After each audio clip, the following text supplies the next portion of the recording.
so our presentation won't be as funny as this one. On the end, will be a bit boring, I'm sorry. So, for entrepreneurship, sources of inspirations, please. Can you bring the microphone? Okay, sorry. They are listed here, you can read them, and we will try to explain about it. The main source of inspiration is... Guys, can you have your attention? Your team. Come please, can you come? I'm trying to inspire you here. Please cooperate. Value team, can we have you here? Quality of life. Come please, come front. May I have your attention, please? Okay. So our source of inspiration is mainly immigration. We want to prevent that. And I believe that Dr. Baheji and his team, his main goal is to prevent this. And that's why he came from Bahrain to here. Probably he has never visited this country, and he came only because of that. And we should appreciate that.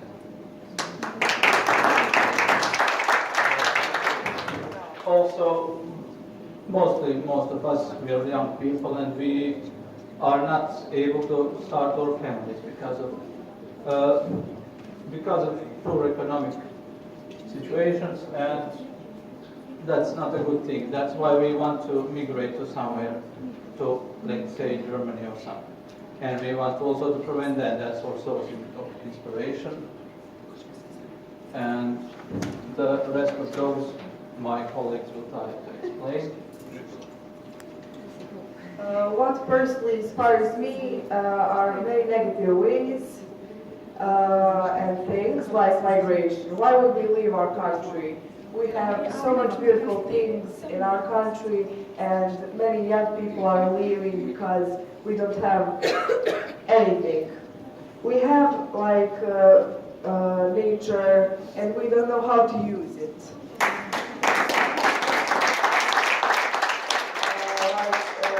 Young people are not able to start their own families because of poor standards.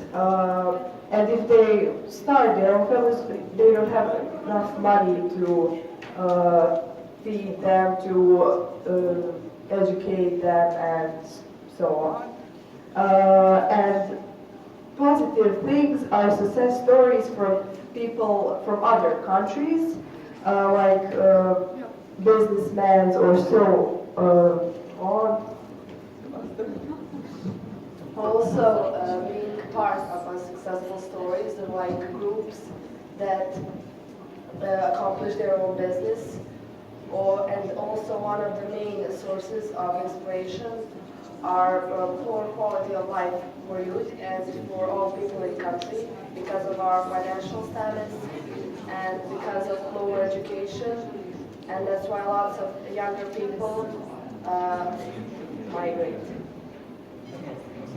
And I would like you to tell us about your husband story now at this point. Okay, I will say that, but just I want to say about why we put migration at the first place.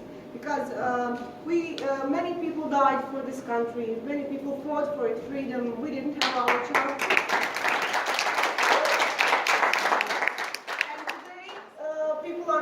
Country. So what, did we lose in vain so many people? So that's the question we have to ask ourselves every time we decide to go. Okay.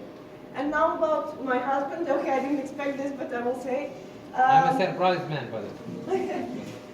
He's like a young entrepreneurship, but his story is not so pretty, okay? In so many ways I've learned that it's very difficult to be a young person and start your own business. When he started it, the government started one call giving funding for young people to start their own business. When they started, government suddenly decided they won't give as much money as they said at the beginning. So this was the first obstacle. Okay, so he continued. Then there are so many obstacles in a way that when you sell your products, people who have shops, they make so many different demands. You know, they say, okay, I want this percentage of your earning if you want to sell. So it sometimes comes out that you give them more than you earn. Okay, then they have like problems with how can I say, taxes, because the government requires so many taxes to be paid, even though you don't have that much earnings, but they still want that to be paid. Then again, for example, if just a few nights ago he was working because he's making bread, homemade bread, so at night he was working, and suddenly the electricity was out, you know, and that is not the first time, it happened so many times before. He had to throw away all the entire, what they made, the entire shift, because they couldn't bake the bread. So, you know, that's something that is, no one knows. They said, like, just try the business, but then when you start, there are so many obstacles. So I think... example also of not getting from the suppliers the bags. Yes, okay, so that's the same. Again, you cannot rely on other companies because, for example, he puts his bread into a special bag with special label on. He wanted it to look like modern and nice, you know, and he was ordering it from one company who said, like, okay, we will make it. He ordered it when he was, like, he still had those left, so he ordered it before he ran out. But when, in a time, when they said that they will deliver, they did not deliver. Then he called them the day before, and they said, like, oh yes, tomorrow we will deliver it.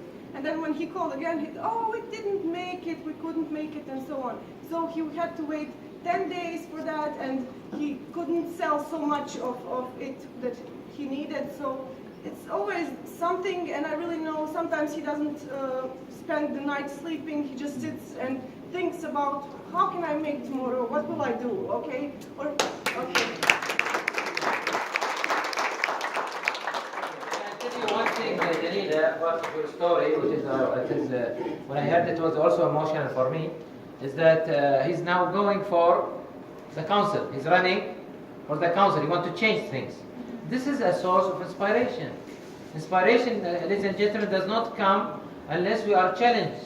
Because of these challenges, and because he's persistent, he's finding now a new way of, and this might be a new way of rizq, or a new way of changing things around. And most of the people who came, and they are now a legacy, they came from this path.